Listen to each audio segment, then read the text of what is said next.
family. Welcome once again to my Thurah.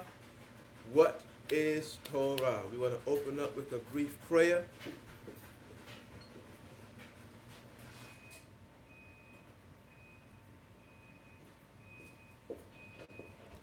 Live and in full effect. Um, Everybody just bow your heads for a moment. My apologies for being a little late. Something I needed to do unexpectedly today. I just want to make sure everything is looking good for the camera. Okay, so you can see everything is written up on the board. All right, in the name of thy Son, Heavenly Father, we give praise, glory, and honor to your holy name. Hallelujah. B'Shem Yahushua HaMashiach. Gracious and merciful Father, Holy One of Israel, come before you, Heavenly Father, and I ask you to uplift the hearts and the minds of your people, Israel, who have been scattered to the four corners of this world, Heavenly Father. Gracious and merciful Father, Holy One of Israel, help us, Father. There's so much confusion in our world today as it pertains to your word. There's so much misinterpretation or mistranslation, faulty knowledge, wisdom, and understanding, Heavenly Father. We ask you to lead us and guide us by your Spirit, Heavenly Father, that we may come to the knowledge of your truth, the understanding of your truth as you intended for humanity to receive. Heavenly Father, I want to thank you for allowing me another opportunity to see another day. I want to thank you, Heavenly Father, for the blessing of the truth of your word and for sending your Son, our Savior and our Redeemer, to die for our sins, Heavenly Father. By his sacrificial blood, we have right now to enter into thy holy kingdom, which is to come. In the name of your Son, gracious and merciful Father, I humbly and sincerely petition you to protect your people, Heavenly Father, from the evils and from the dangers that lurk around us each and every day.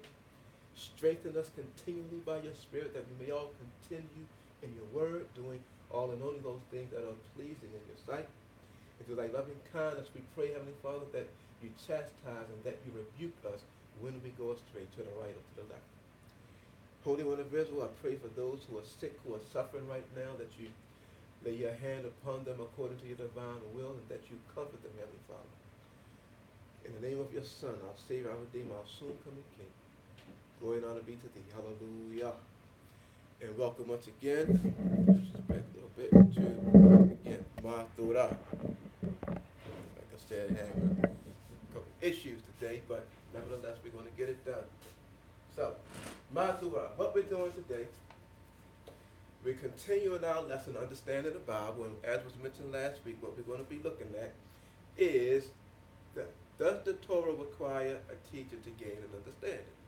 So I wrote a few things, but I have several other passages that we're going to be looking at. Get these, write those down at your convenience, and read these prayerfully and with humility and sincerity, asking that the Most High open your understanding. Okay? Now, to begin this discussion, I think it was very important and very pertinent to take a look at the first major teacher, prophet, and priest of Israel, which is Moshe, needless to say. And based on these examples, hopefully we start to see a picture forming in regard to exactly what it is that the Most High intends. And I think it's important also to note, when you think about Israel, we have to keep in mind that there is a divine order. And I think many people today, they miss out on that fact, that there is actually a divine order in place that the Most High has established. You see, when you look at our world, everybody has this mindset where they're going to do what they want to do, which is not according to the will of the Creator. You know, matter of fact, there's a passage that comes to mind when the Messiah says, if anybody should follow him, how we supposed to deny ourselves. We're supposed to take up our torture stake, if you will, and go after him. In other words, he's saying, just as he was willing to lay his life down, we also are supposed to be willing to lay down our lives. Now the question is whether we actually are willing to lay our lives down. Let me just add something up here because this is the B-1. Okay, we have to break it down because Albert, he opens a word and he gives us so much to take a look at. We want to break it down and make sure we give you enough that you can see the truth that's being established, but not too much where you're overloaded. Okay? Now, in Exodus, I'll open in chapter 19, starting at verse 1. We just want to lay some foundation here. It says, in the 3rd month, when the sons of Israel were gone forth out of the land of Egypt, the same day came they into the wilderness of Sinai, for they were departed from Rephidim, and were come to the desert of Sinai, and had pitched in the wilderness, and there Israel camped before the mount. And Moses went up unto Elohim, and Yahweh called unto him out of the mountain, saying, thus shalt thou say to the house of Jacob, and tell the sons of Israel. Now, when he says that, and I don't want to read over that too much, it says, Moses went up unto Elohim, and Yahweh called unto him out of the mountain, saying, you don't want to lose sight of that. Then he goes further and says, thus shalt thou say to the house of Jacob. Now, when we are reading these passages, a lot of times we have a tendency to read over something like that, but we want to pump the brakes a little bit, and we want to really take into consideration everything that's being said. Now, when he says this, what are we learning? You know, you can look at a passage in Romans 15 and verse 4 where Paul clearly says those things that were written aforetime, such as what we have here, were written for our learning. So when we read something like this, what we're seeing here, the focal point is verse 3, Exodus chapter 19. Moses went up to the Most High, okay? The Most High, we see, called him. He says something to him. He speaks to him, and that ties back into where we started at with the inspiration, okay? He speaks to him, and then he tells him what to say to the house of Jacob, or what to tell Israel. Just stop right there for a moment and let that little bit sink in, because a lot of times, again, we have the tendency to read over these things, but what the Creator is really doing, he's showing us step by step how he intends to reveal to humanity. He's going to choose a man. He's going to call that man to him. He's going to tell that man exactly what to say. He's going to tell him that. That, again, is why we started off with the inspiration. It is very important as Bible believers, when it comes to the inspiration of the word, that we are able to acknowledge that the Holy Scripture, Thurah, or the Torah, is authoritative. Why? Because it comes from the Creator of the heavens and the earth. That's why. And we're seeing in these passages, as we're going to go along, exactly how he does that. Now, in this one, he clearly says, thus shalt thou say to the house of Jacob, and tell the sons of Israel. Then he goes on a little further. He said, you have seen what I did unto the Egyptians, and I bare you on eagle's wings, and brought you unto myself. Now, it's very important. I'm just going to mention this. We're going to touch on this a little later. When he says, you have seen, that's important. So take that, chew on that a little bit. But let's move on. Verse 5. Now, therefore, if ye will obey my voice indeed, and keep my covenant, then ye shall be a peculiar treasure unto me above all people, for all the earth is mine, and ye shall be unto me a kingdom of priests and an holy nation. These are the words which thou shalt speak unto the sons of Israel. Now he gets down to the last clause, and that's the focal point right now. These are the words which thou shalt speak unto the sons of Israel. In other words, the Creator, again, calls him, speaks to him, tells him what to say, and then goes, sends him away, and says, this is what you're supposed to say. Now, when you think about the word in the Hebrew language, shalach, and I'll get the number in the Strong's for you later on, but the word shalach in the Hebrew language, it means to send away. Well, that's where you get the term in the New Testament, apostle. An apostle is a person, or the word implies somebody who was sent forth. When you think about the priest or the prophet, the man that the Most High chooses to be a leader or a teacher to his people, that man is one who has been called by the Most High. That man is one who has been given a word by the Most High. And then after receiving the word from the Most High, that man is now sent forth to give that word to Israel. And that's what we're going to see. In verse 9, Exodus chapter 19 goes down a little further and it says, and Yahweh said unto Moshe, or Moses, lo, listen very carefully because this is one of my favorite scriptures. I have several favorite scriptures, but this in particular because it really sets the tone for who Moses is going to be in light of everything that we're talking about here. He says again, and Yahweh said unto Moses, lo, I come unto thee in a thick cloud. Okay? Now he's talking to Moses. And this is the piece we don't want to look over. He says, that the people may hear when I speak with thee. Now let me read that again. I come unto thee, Moses, in a thick cloud, that the people may hear when I speak with thee and believe thee forever. Now, the question, Bible believers, we should be asking, why was it necessary to do that? Well, we're going to see as we go along why it was necessary. It continues, and Moses told the words of the people unto Yahweh. Again, he says something to Moses. Moses received that word, and then what does Moses do? He returns and gives the same word to the people. What we are seeing in action, you can look at it as inspiration in action. Receiving a word, now turning and giving that word. Okay? You can see it from the standpoint as a teacher. Okay? Because now when you think about what a teacher is, even when we look at the word Thurah, which we understand it means teaching, then what does a teacher do? Well, the teacher instructs the students. In other words, points things out, shows them the direction that they need to go. So now the Creator gives this to Moses. Moses, in turn, turns and gives it to the people to direct them, which we're going to see. All right. Now let's go to Deuteronomy chapter 5, and we're going to read a few passages.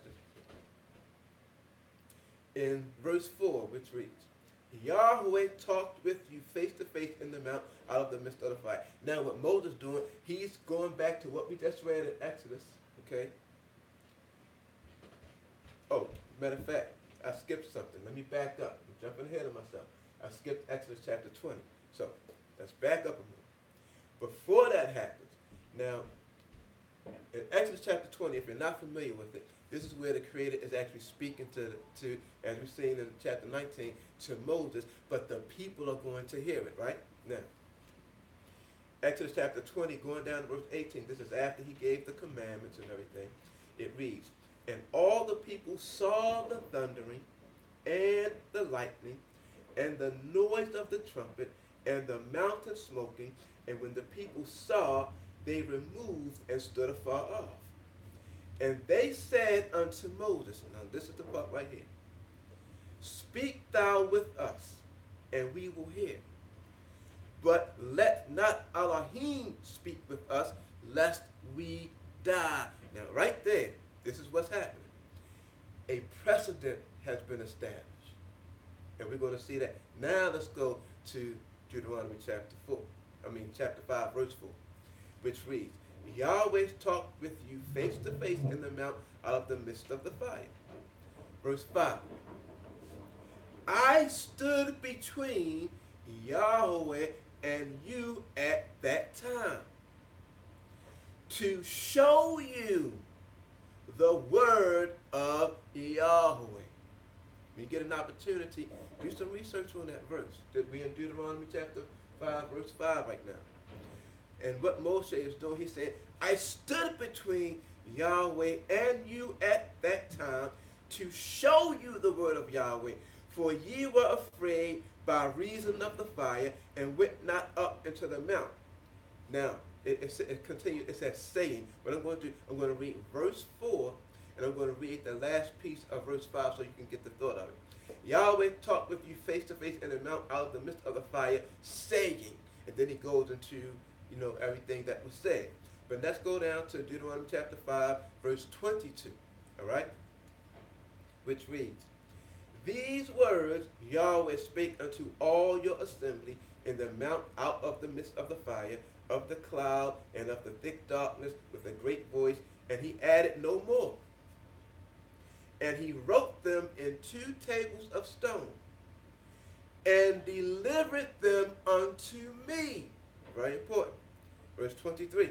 "And it came to pass, when ye heard the voice out of the midst of the darkness, for the mountain did burn with fire, that ye came near unto me, even all the heads of your tribes and your elders." And I want to stop right there and really emphasize that part, because a lot of times when the scriptures is talking about him speaking to Israel, in some instances, it wasn't the whole nation of Israel. It was just what he said. Even all the heads of your tribes and your elders. Okay? There was, again, an order that they had to follow. Okay? So, let's go to verse 24. "And ye said, Behold, Yahweh, our mighty one, hath showed us his glory and his greatness, and we have heard his voice out of the midst of the fire.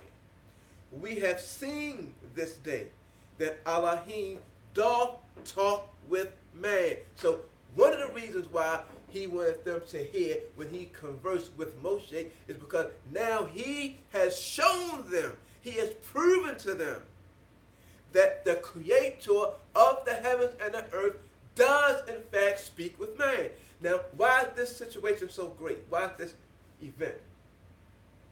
You have at that moment the entire nation of Israel standing at Mount Sinai. The entire nation, men, women, children, in addition to a mixed multitude. Okay?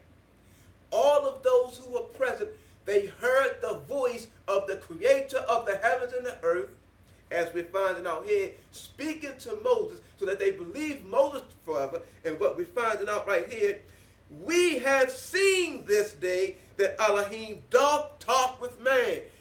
Israel knows beyond a shadow of a doubt at that point, the creator of the heavens and the earth, the mighty one of Abraham, Isaac, and Jacob does exist.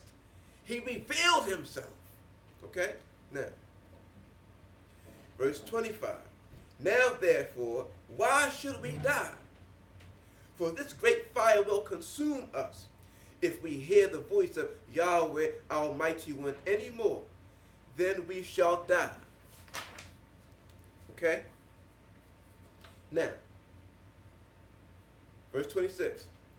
"For who is there of all flesh that hath heard the voice of the living mighty one speaking out of the midst of the fire, as we have, and lived?" Now, what that passage does, and by the way, this is Moshe. He's reiterating everything that happened. He's speaking to Israel right now in Deuteronomy. Okay? Again, he said, "For who is there of all flesh that have heard the voice of the living mighty one speaking out of the midst of the fire, as we have and lived?" Keep that passage in mind, as well as what we read in verse 24. We have seen this day that Elohim doth talk with man. Keep that in mind. It'll be coming up later on in the course of the lesson. But again, he's making a point to really emphasize how important, how significant this event is, right? Verse 27, he says, "Go thou near and hear," and this is what Israel says to Moshe, basically.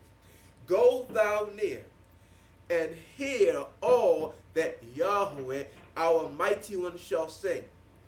And speak thou unto us all that Yahweh, our mighty one, shall speak unto thee. And we will hear it and do it." In other words, something has just been established right there. From Israel's own mouth. They can't take the power of the Creator speaking to them directly like that. So they said, "Moshe, you go, you get that word from the Creator, and then you bring it to us." Something's being established right here, brothers and sisters. If we believe what the scriptures say at face value. If we believe that. He says, verse 28, and Yahweh heard the voice of your words when ye spake unto me. And Yahweh said unto me, I have heard the voice of the words of this people, which they have spoken unto thee. They have well said all that they have spoken. In other words, I agree with what you said, Israel. You're absolutely right. I should not be speaking to you directly. What I should do is choose an individual, give my word to that individual, and then have that person bring it to you. What we're seeing being explained right here is what we talked about the past couple of weeks. Inspiration. That man is receiving from the Most High, and now upon receiving it, he brings it to the people. This is what we're learning here. If we just accept it at face value. Let's go on. Verse 29. Oh, that there was such an heart in them, that they would fear me and keep all of my commandments, always, that it might be well with them and with their sons forever. Go, say to them, get you into your tents again. So in other words, after that happened, now since you want me to speak to Moses and you don't want me to speak to you, go back to your tents. This is what he's saying.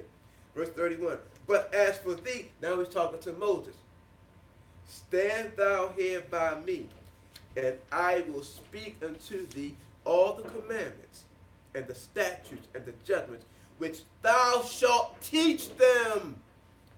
Did you hear that? In other words, the Creator again, and I keep saying this over and over, the reason why is because this is what we're talking about. When it comes to teaching Torah, if a man was not called by the Most High, the Most High didn't put that word into that man by speaking it to him and then send him forth to deliver that word, that man is not a Torah teacher. You got so much false doctrine going out there surrounding the Torah. Everybody's raising themselves up, proclaiming to be Torah teachers. But what we're finding out here, if we believe what it says, the Creator had to call that man, give that man the word, then send that man out with it. If that has not happened to an individual, why are you opening your mouth and teaching his word? There's an order that has to be established in this world, in Israel particularly. Well, let's continue. Let me reread that passage. This is 5:31, Deuteronomy. But as for thee, stand thou here by me, and I will speak unto thee all the commandments and the statutes and the judgments which thou shalt teach them, that they may do them in the land which I give to them to possess it. Okay? Now let's go to Exodus 24, verse 12, which reads, and Yahweh said unto Moses, come up to me into the mount, and be there, and I will give thee tables of stone and a law and commandment which I have written, that thou mayest teach them. See that? He gave him the information. Think about it. Moses was in the mount 40 days and 40 nights 2 times. So that's a total of 80 days and 80 nights. See, that means something. Not going to talk about that right now, but it's not coincidence that that man went up into that mountain and stayed 40 days and 40 nights 2 times. That's not coincidence. Now, we wanted to establish that we want to move to something else now. And it just so happens it's going to follow in Exodus 24. We're going to go down to verse 13. Now, while that's happening, okay, now that's taking you back to when the commands were originally given. When you look at Exodus chapter 20, and then a few passages up to chapter 24, there were various commands that were listed. But now, when you get to this, he's about to go up to the mount. But listen to what it says in verse 13. It says, and Moses rose up, and his minister, Yahushua. Now what we're going to do, that's the actual name, Yahushua, or Yahushua. But we're going to pronounce it according to the English, just so we can have the distinction between Joshua and Mashiach. But the name is the exact same name that Mashiach would bear when he's brought forth into the world. But what we want to look at now, what the question is, what happens after Moshe?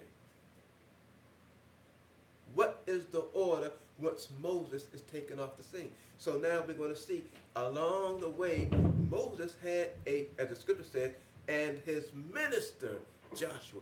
There was somebody who was with him along the way. You can look at it to some degree as what they say today, a protege.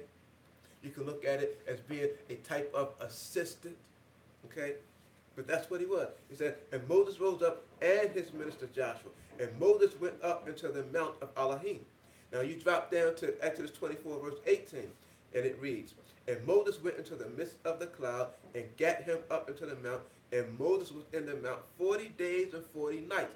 Now keep in mind, Moses went further, of course, because he was communicating with Joshua, okay? Because he was communicating with the Most High, but Joshua then, he was still in the mount. He just didn't go up as far as Moses, and we're going to see that. Now, in Exodus chapter 32, starting at verse 1. Now Moses, at the moment, he's up in the mount. It reads, and when the people saw that Moses delayed to come down out of the mount. So he's up there 40 days, 40 nights. In their mind, they don't know what happened to this man. It said, the people gathered themselves together unto Aharon or Aaron and said unto him, up, make us gods, which shall go before us. For as for this Moses, the man that brought us up out of the land of Egypt, we wot not what is become of him. Okay? Now let's go down to Exodus 32 and verse 6. And it's talking about the people again. And they rose up early on the morrow and offered burnt offerings and brought peace offerings, and the people sat down to eat and to drink and rose up to play. So they make these gods, or this god, this is the event pertaining to the golden calf. They make this god, they start to worship this god, okay? Now, you go down to verse 17, Exodus chapter 32. Listen to what it says. It says, and when Joshua heard the noise of the people as they shouted, he said unto Moses, there is a noise of war in the camp. So Joshua, because he was so close in connection with Moses, and we're emphasizing this for a reason, he was so close in connection with Moses, what we're learning here, what we're seeing, Moses had somebody who was following behind him, and he was learning along the way, which we're going to see. Now let's go to Exodus chapter 33, verses 7 and 11. It says, and Moses took the tabernacle and pitched it without the camp, afar off from the camp, and called it the tabernacle of the congregation. And it came to pass that everyone which sought Yahweh went out unto the tabernacle of the congregation, which was without the camp. And now let's drop down to verse 11, okay? And Yahweh spake unto Moses face to face, as a man speaketh unto his friend. And he turned again into the camp. But his servant Joshua, the son of Nun, a young man, departed not out of the tabernacle. First of all, we got to look at this, and we as Bible students have to ask the question, why was he in there in the first place? What we're seeing, Joshua was the assistant of Moses. And all of this is being emphasized for a reason. Now let's go down to Numbers chapter 27. Like I said, we're kind of jumping and we're skipping and we're touching on certain points to just make a particular point as it pertains to being a Torah teacher. But hopefully after you read these scriptures and look at other passages, you'll start to see a bigger picture of what's going on.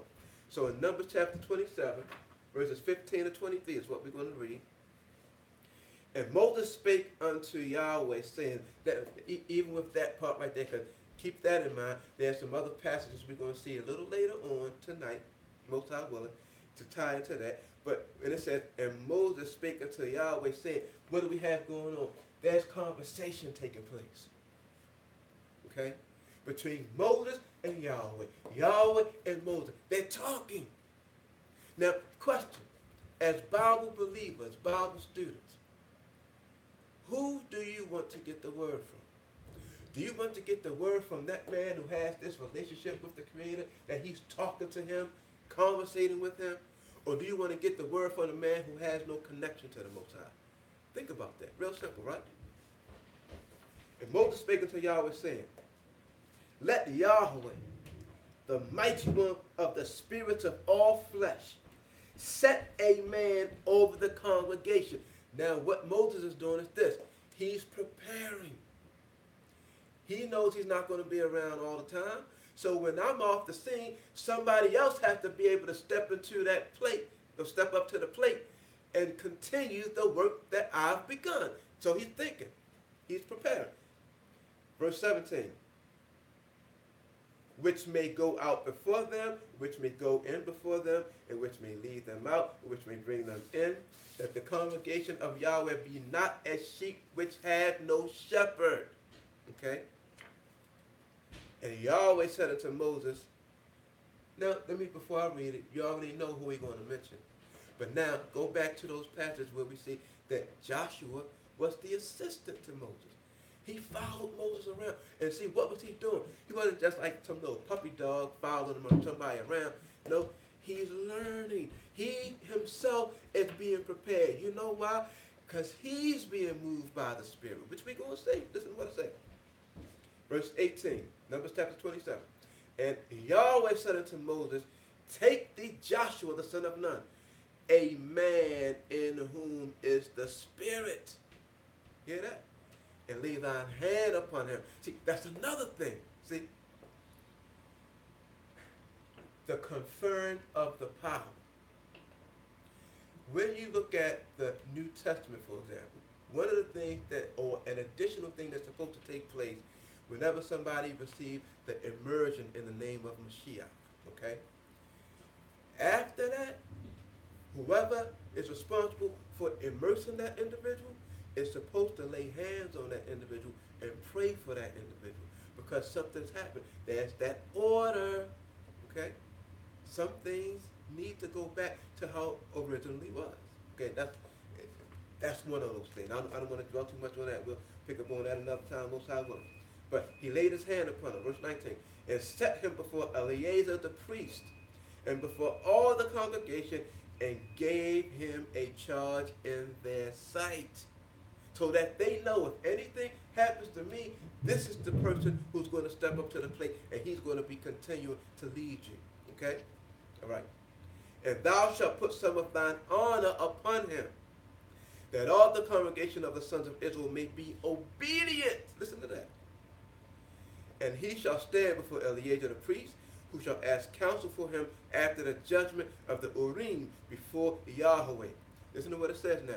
At his word, talking about Joshua, shall they go out, and at his word shall they come in, both he and all the sons of Israel with him, even all the congregation.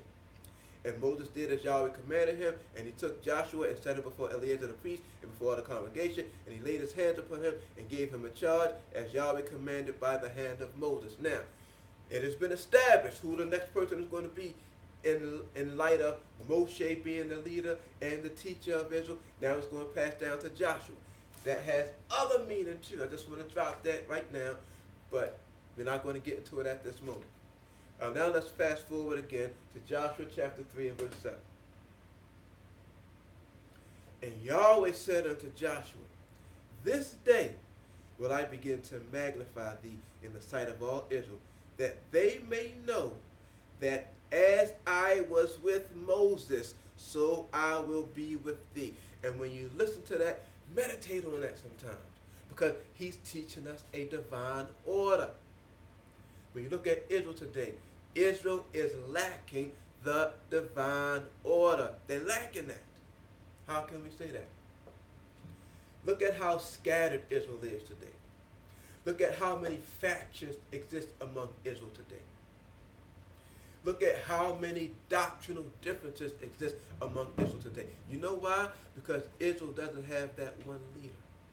Now, what the problem is, everybody wants to rise up and call themselves a leader when Abba didn't give them the authority to make themselves a leader of Israel. So what they've done, as a result, when you look around, you see what's going on, they have led Israel astray. Israel is lost. They are in the darkness. as a whole I'm talking about. You have some who have some light. But when you look at Israel as a whole, guess what? They're in darkness. You know why? The light is not there because they're so confused with these doctrinal differences and these misinterpretations of that Torah. But let's look at this again. And Yahweh said unto Joshua, this day will I begin to magnify thee in the sight of all Israel, that they may know that as I was with Moses. See, this is what we're missing. The Creator has to be with that individual. Give that individual messages to give to the people. And Israel right now, they don't have that. Okay? As I was with Moses, so I will be with thee. All right?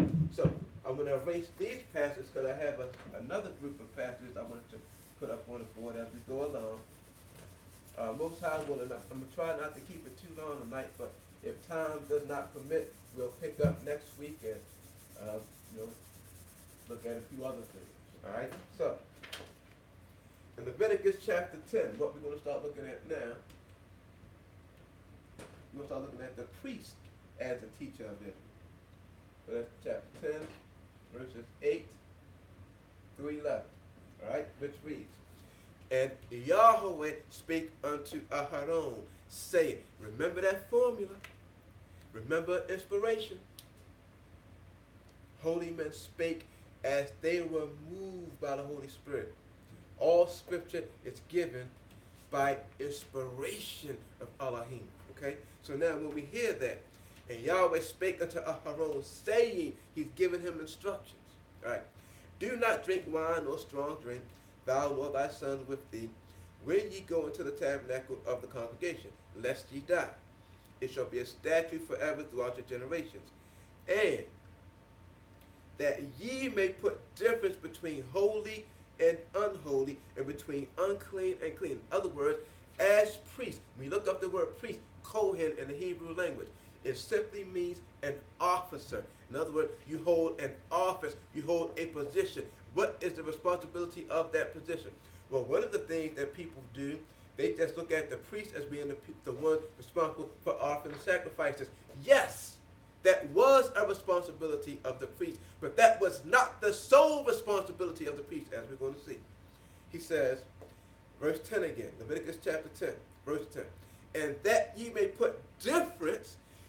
It was the priests now who were being commissioned with teaching the people so that they know the difference between what's clean, what's unclean, what's holy, what's unholy. Listen to what it says. Verse 11. And that ye may teach the sons of Israel all the statutes which Yahweh hath spoken unto them by the hand of Moses. Did you hear that? Did you hear that? And that ye may teach the sons of Israel. Now here's a question. Who is a priest? How is that determined? Well, one of the things that we see, and Yahweh speaks unto Aharon, okay? He says, do not drink wine or strong drink, thou nor thy sons. So when you look at the priesthood, the priest had to come through Aharon or Aaron's line. Okay? That means something. Okay?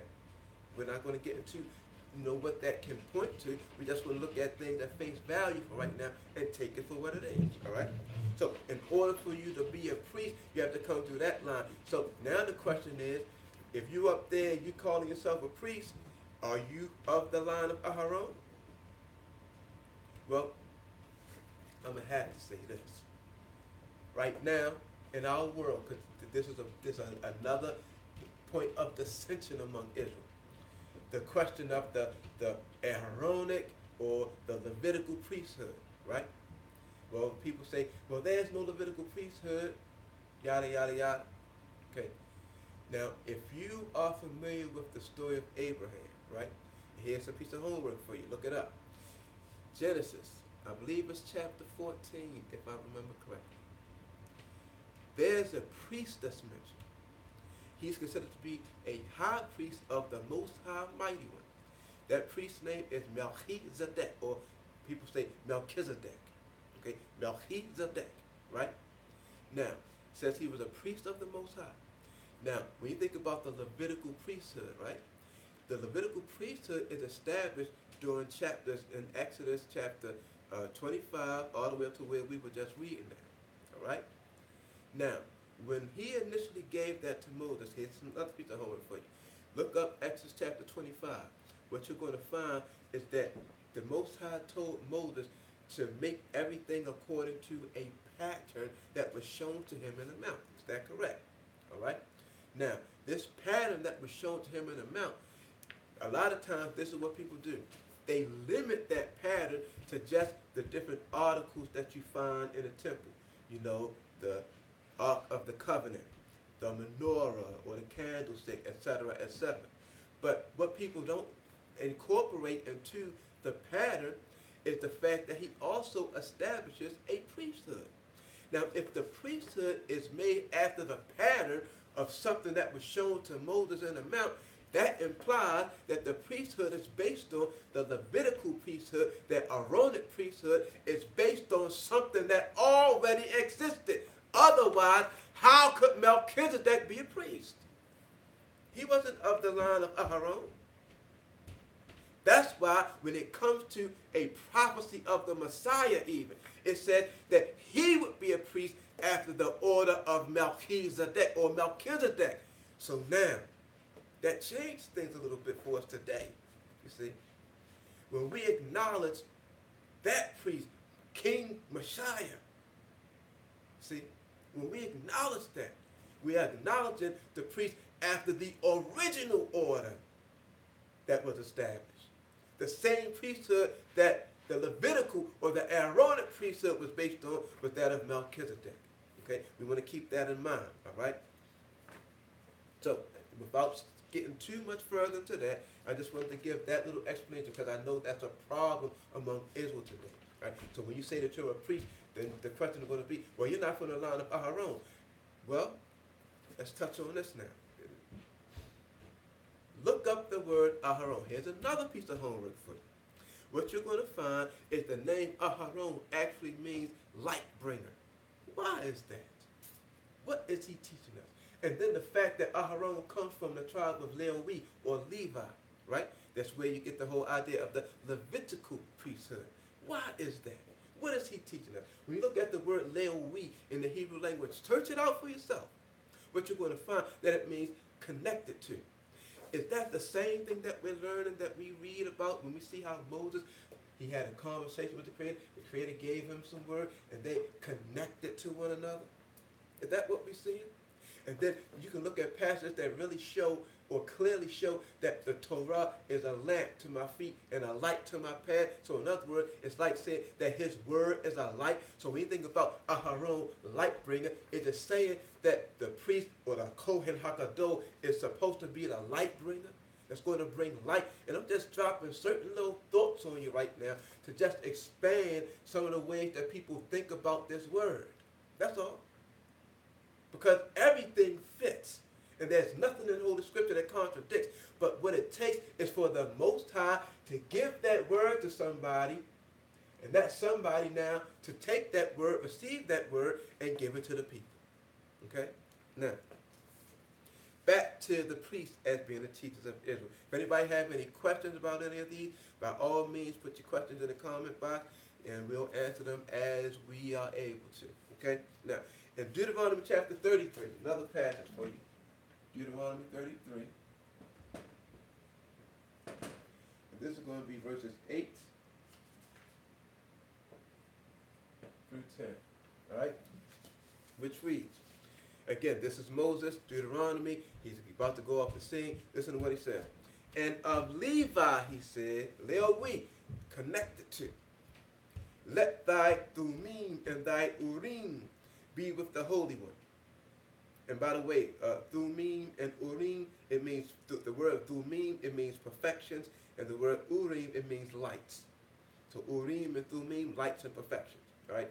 Let thy perfections and thy lights be with the Holy One, whom thou didst prove at Massah, and with whom thou didst strive at the waters of Meribah, who said unto his father and to his mother, I have not seen him, neither did he acknowledge his brethren, nor knew his own children. For they have observed thy word and kept thy covenant. They shall teach Jacob thy judgments and Israel thy law. Now I'm going to do this. Go to verse 8, take the first clause, and of Levi, he said, go down to verse 10, and they shall teach Jacob thy statutes and Israel thy law. And of Levi, he said, they shall teach Jacob thy judgments and Israel thy law. And unto Levi, those who are connected to you, he said, they shall teach Jacob thy judgments and Israel thy law.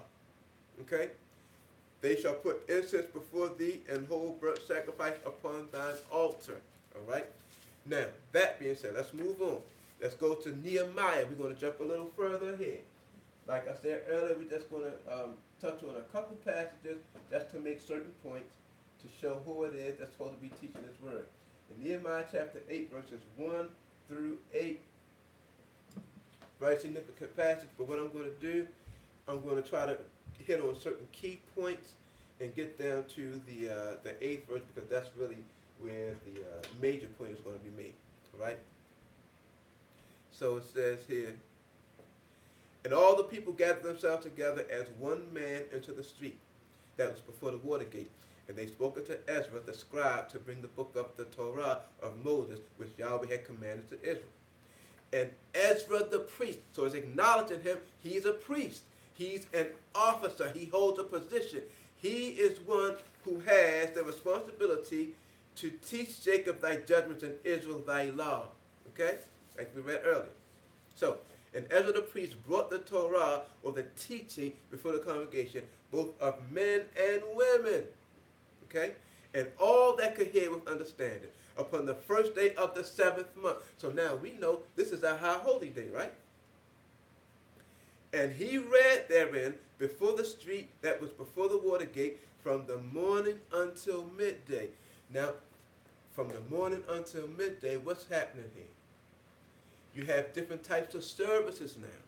You have the morning service, which is called the Shacharit, and you have the midday service, which is referred to as the Mincha. This is where you get all of that from. Okay, let's move on. It says, before the men and the women and those that could understand, and the ears of all the people were attentive unto the book of the Torah, or the teachings.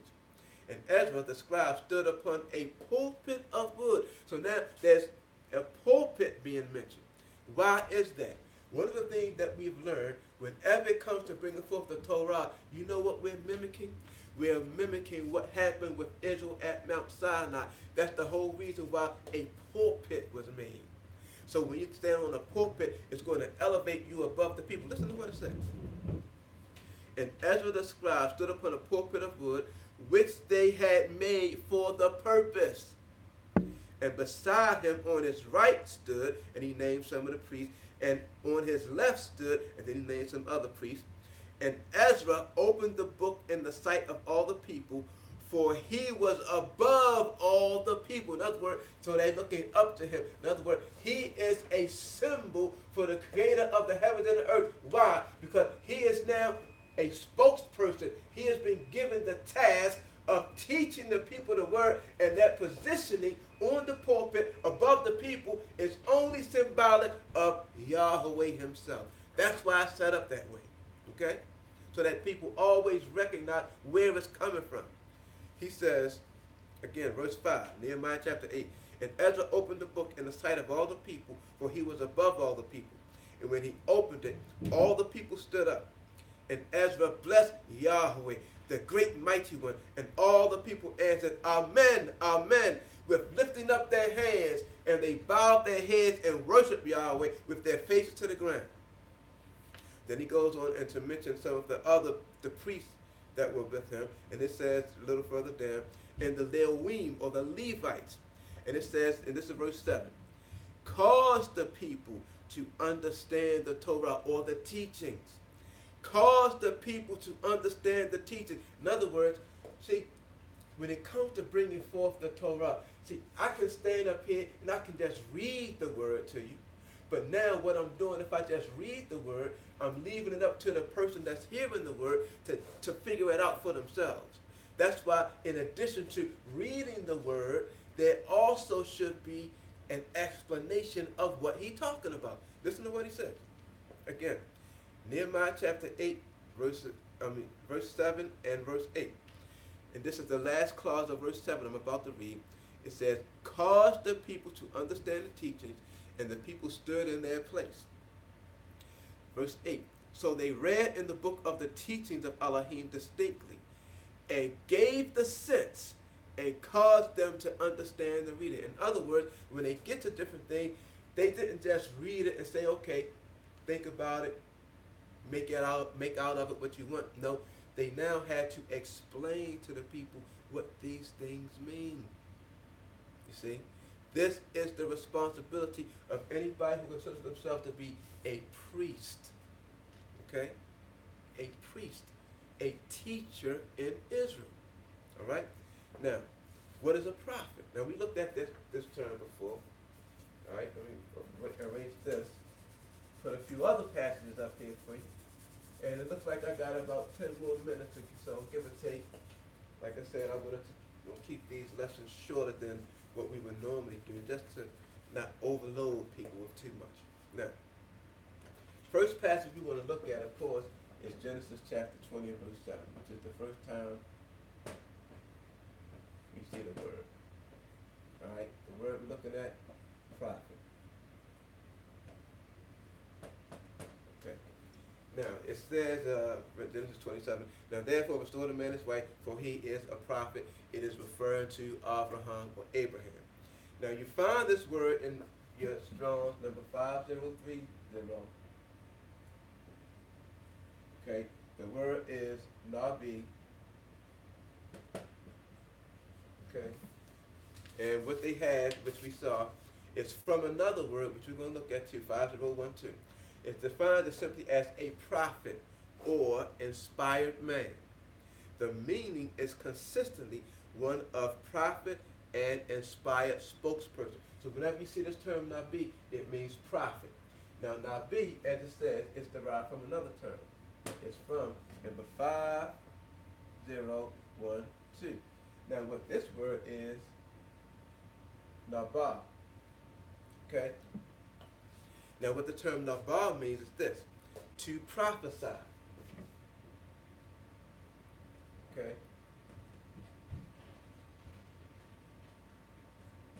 What does it mean to prophesy? Speak or sing by inspiration.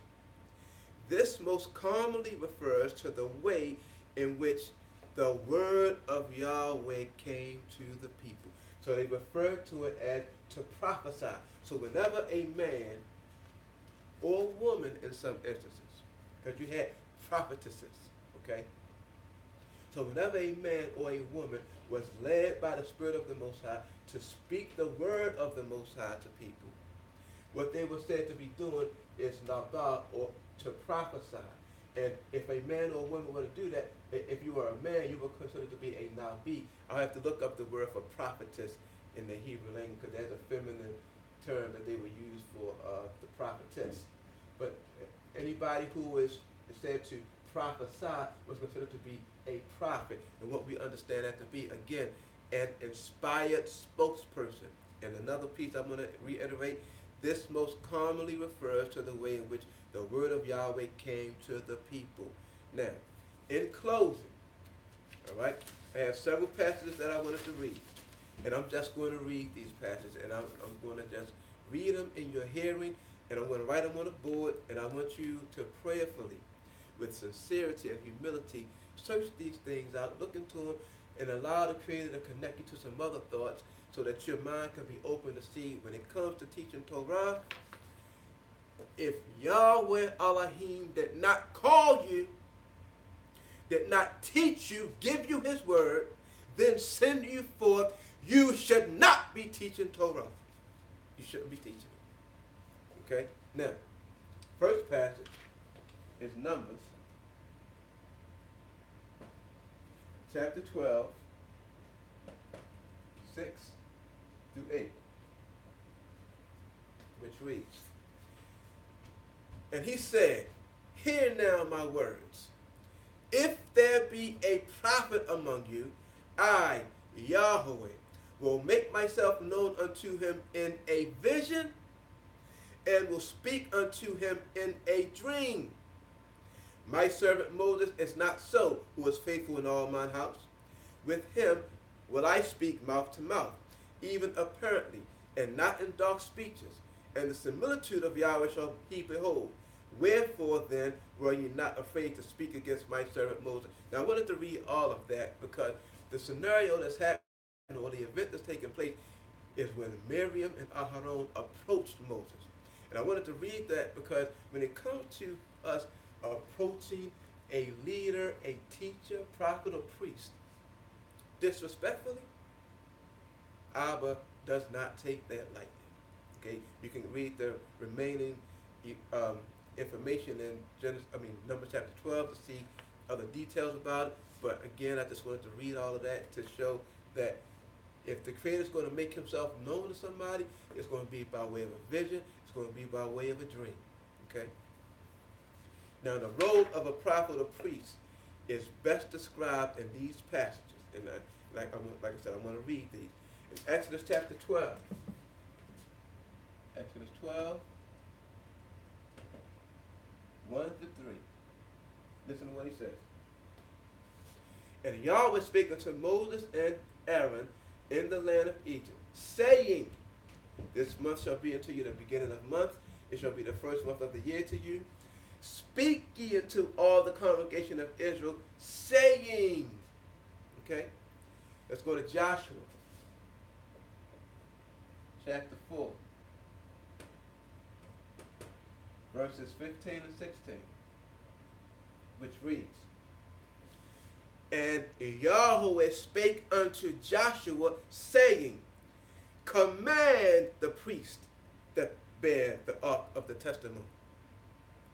Let's go to 1 Chronicles.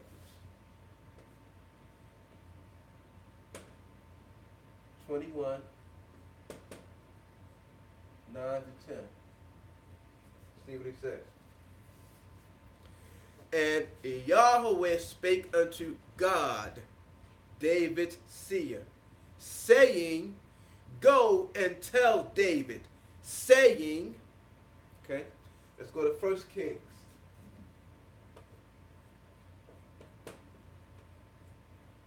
Chapter 21, 17 through 19. See what that says. And the word of Yahweh came to Elijah the Tishbite, saying, arise, go down to meet Ahab, king of Israel, which is in Samaria. Behold, he is in the vineyard of Naboth, whither he is gone down to possess it.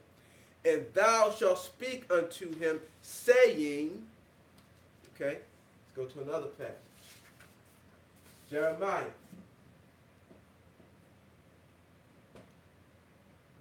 Chapter 1, verses 1 through 5, which reads, the words of Jeremiah, the son of Hilkiah, of the priests that were in Anathoth, in the land of Benjamin, to whom the word of Yahweh came in the days of Josiah, the son of Ammon, king of Judah, in the 30th year of his reign.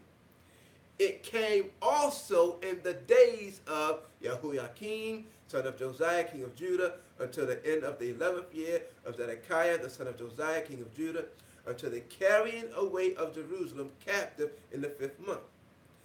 Then the word of Yahweh came unto me, saying, before I formed thee in the belly, I knew thee. And before thou camest forth out of the womb, I sanctified thee. And I ordained thee a prophet unto the nation. What is he teaching us right there, brothers and sisters? But let's keep it moving. Ezekiel chapter 1 and verse 3.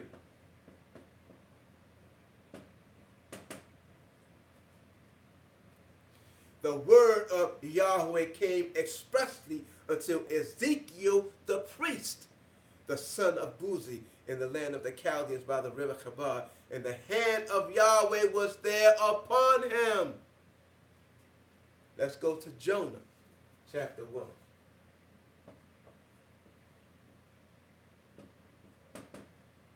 Verses 1 and 2.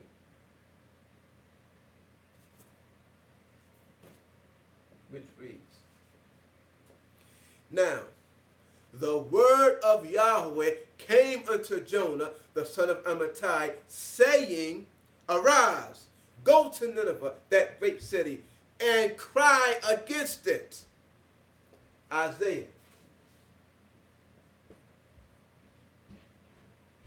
chapter 1, verse 1. And then we're going to look at chapter 2, verse 1. Isaiah 1:1. The vision of Isaiah. Okay? Now let's go down to Isaiah chapter 2 and verse 1. The word that Isaiah the son of Amoz saw concerning Judah and Jerusalem. Okay? Let's go to Nahum or Nahum. It's 1:1, which reads, the burden of Nineveh, the book of the vision of Nahum the Elkoshite. Okay? Let's go to Habakkuk.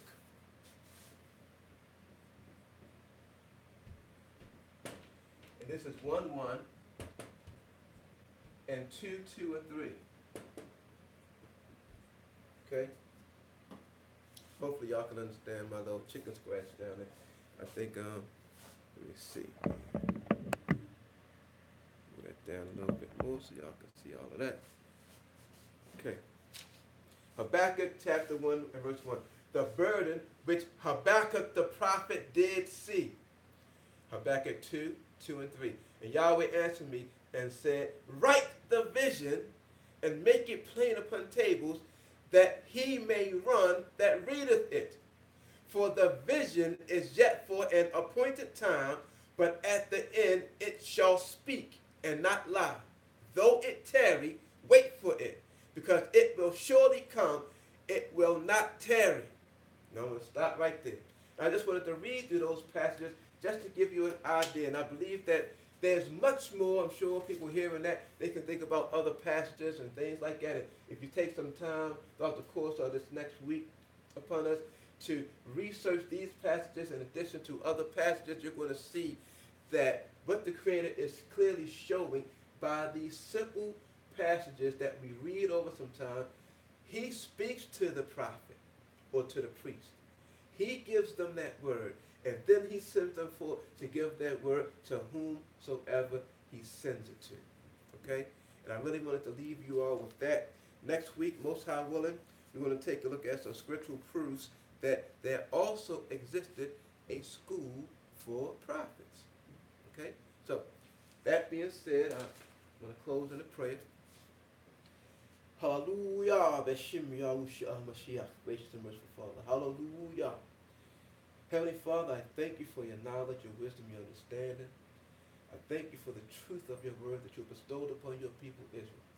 I thank you, Heavenly Father, for the love and the grace and the mercy, Heavenly Father, that you have given by sending forth your Son, our Messiah, Mashiach, Yahushua, to lay down his life and shed his blood for the sins of humanity.